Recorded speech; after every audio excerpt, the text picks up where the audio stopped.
Yo les trashers, Reine des Neiges, Roi Lion, Aladdin, Disney c'est du rêve pour tous les enfants. Ou pas. Saviez-vous que derrière ces films se cachent de vrais contes? Mais pas du genre gentil mignon, non. Ultra-violence, sexe morbide et mauvais sentiments, Disney s'est inspiré d'histoires qui sont bel et bien faites pour les grands. Blanche-Neige et les 7 nains. Blanche-Neige, ses nains, sa pomme et son prince charmant. Sauf qu'à la base, cette histoire est un célèbre conte des frères Grimm. Dans celui-ci, la méchante tente de tuer Blanche-Neige 3 fois. La première fois en la pendant avec un nœud en dentelle, la seconde en l'empoisonnant à l'aide d'un peigne, et enfin le fameux coup de la pomme. Elle n'est plus réveillée par le baiser d'un prince, mais par les nains. Non, pas en mode partouze. En fait, ils vont pour l'enterrer, ils font tomber son cercueil, gros malaise, elle tombe et recrache le morceau de pomme. Tout de suite moins classe. Quant à la méchante, elle va souffrir. Oh oui, pour la punir, le roi lui fera porter des chaussures de métal chauffées à blanc. Elle devra danser avec jusqu'à ce que mort s'en suive. Réponse. Décidément, les histoires de princesses ne sont pas aussi joyeuses qu'on le pense. Réponse est aussi inspirée des frères Grimm, et ils ont gardé leur style bien hardcore. Dans le Disney, Réponse est capturée pour sa coiffure magique. Dans le conte, elle est vendue à la sorcière. Des darons bien sympas. Quant au prince, il vient la voir en cachette, la sorcière s'en rend compte et le pousse de la tour. Il tombe dans les ronds, son visage est lacéré et ses yeux crevés. Mais attendez, le plus glauque est à venir. Étant aveugle, le prince passa plusieurs années sans retrouver son chemin, errant désespérément dans la forêt à la recherche de sa bien-aimée. Un beau jour, il l'entendit chanter et utilisa sa voix pour se guider jusqu'à elle. En le voyant, Réponse se mit à pleurer de joie. Ses larmes tombaient sur les yeux meurtris du prince et, comme par magie, il retrouve la vue. Il prit alors la décision de s'enfuir ensemble loin de cette prison avec leurs 2 enfants. Des enfants? Ah! Mulan. Ah, Mulan, un Disney que j'adore. Il est inspiré d'une légende chinoise qui elle-même vient d'un ancien poème nommé La Ballade de Mulan. On nous raconte ici qu'elle est la fille d'un officier de l'armée, qu'elle a aussi 2 autres sœurs et qu'elle est déjà très bien formée par son père aux arts militaires.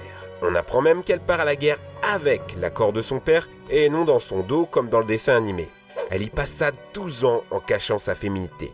12 ans de bons et loyaux services durant lesquels elle prouva grâce à son intelligence et son courage qu'elle était un élément indispensable de l'armée.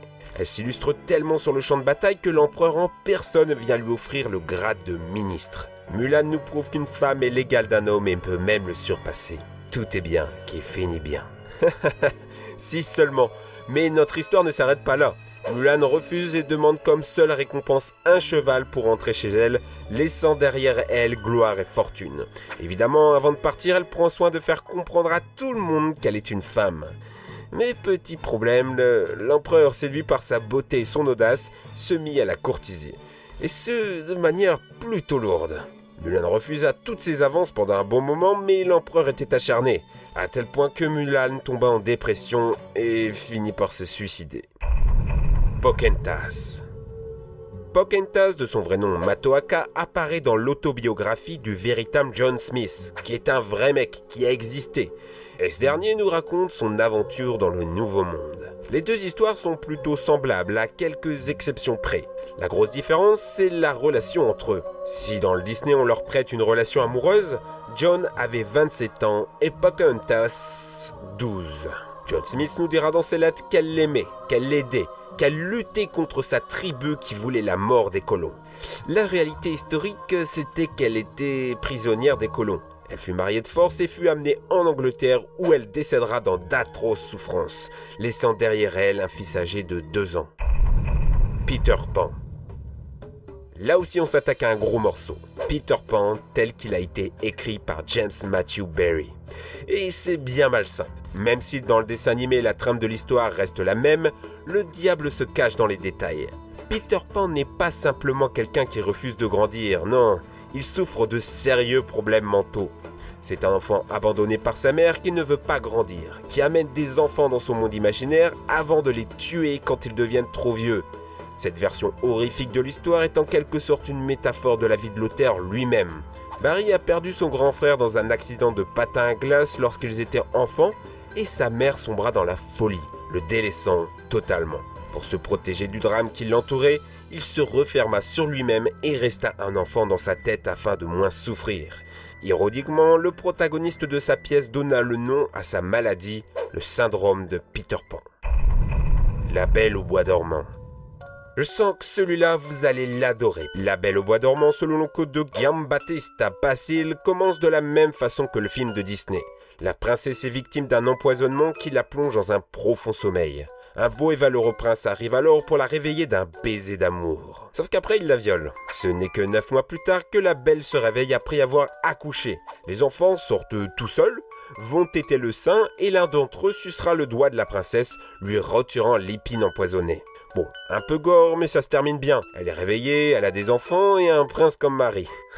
Non. La vraie femme du prince ordonne qu'on tue les enfants de la Belle au bois dormant et qu'on les donne à manger à leur père, qui viole les mortes, on le rappelle. Le bossu de Notre-Dame. Je pense que vous commencez à comprendre le principe. Et encore une fois, le roman de Victor Hugo est bien loin de nous offrir un happy end à la Walt Disney.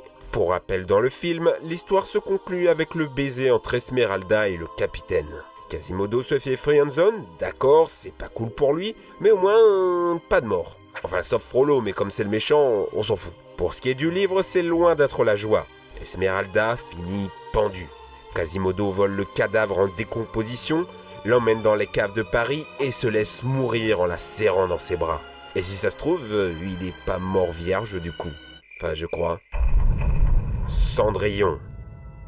Dans le film de Disney, la marâtre est assez hardcore. Elle gifle Cendrillon, l'enferme dans sa chambre, dans son placard, et la force à effectuer toutes les corvées de la maison.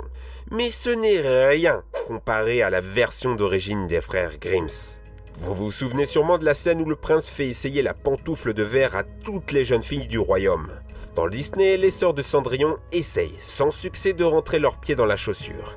Ça marche pas, fin du trail, et Cendrillon peut essayer à son tour. Sauf que dans le conte de Grimm, elles ont vraiment envie d'épouser le prince. Au point où elles vont se couper un orteil pour entrer dans la pantoufle. Le pire dans tout ça, c'est qu'en plus de se défoncer les pieds, elles se feront déchiqueter le visage et arracher les yeux par ces gentils oiseaux bleus. Bon d'accord, c'est des putes, mais pas sûr qu'elles méritaient ça. La petite sirène. Dans l'histoire originale écrite par Andersen, Ariel a 15 ans et sauve un prince de la noyade dont elle tombe amoureux. Sauf qu'elle n'est pas là quand il se réveille et du coup il tombe amoureux d'une autre femme qui passait par là. Ariel est vénère et va voir Ursula pour avoir des jambes en l'échange de sa voix, enfin de sa langue. Deuxième problème, ses jambes, c'est pas la joie. Et à chaque pas, elle ressent une douleur atroce. Et troisième problème, si le prince se marie, elle meurt. Pas de bol, c'est ce qui va se passer. Unique solution pour elle, poignarder le prince. Mais elle est amoureuse. Elle préfère donc se suicider en se jetant dans la mer, se transformant ainsi en écume. Pinocchio. Autant vous prévenir directement, vous n'êtes pas prêts.